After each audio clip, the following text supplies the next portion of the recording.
Doraemon! Giant, hintayin mo ko. Bilisan mo naman sa Rio. Nandito na ako. Shizuka, hindi ka pwedeng umakyat. Wow! Ang ganda ng view dito! Kaya nga, ang layo at ganda na nakikita ko. Hoy, Nobita, bilisan mo. Ano ba? Makiat ka dito. Oo, ito na. Sandali lang.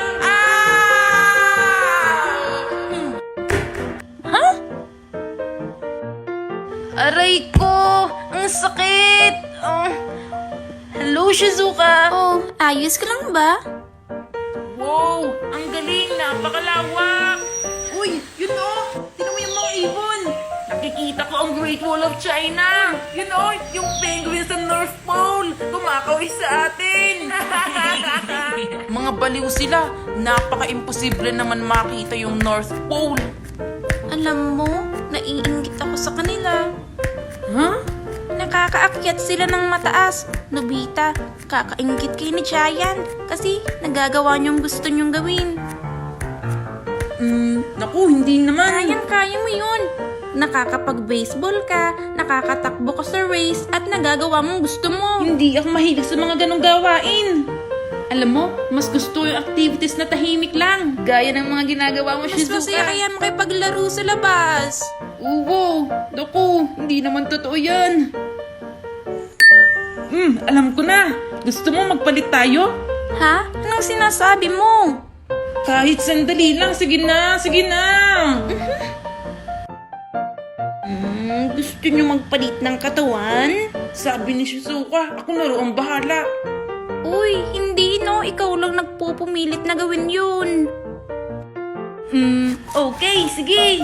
Substitution row!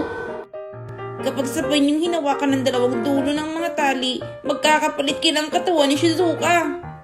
Di ba? Hawakan lang naman. Oh, ito, hawakan mo na.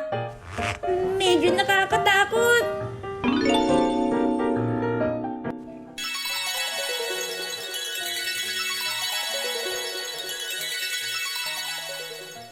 Wow! Ako na ba ito? Yak, kadiri! Ha? Di naman ako kakadiri, ha? Pero kasi... Ayos, uuwi muna ako sa bahay ni Shizuka. Okay! Hoy, hindi naman nung ganyan maglakad. Hays, kakasar naman ng palda. Ang galaw naman. Ayaw pumirami sa pwesto. Ngayong ikaw na si Nobita pansamantala, gawin mo na ang gusto mong gawin. Nagganito ka weird ang aking tsura? Kapag narinig yan ni Nobita, magagalit sa'yo yun. Galingan mo ha.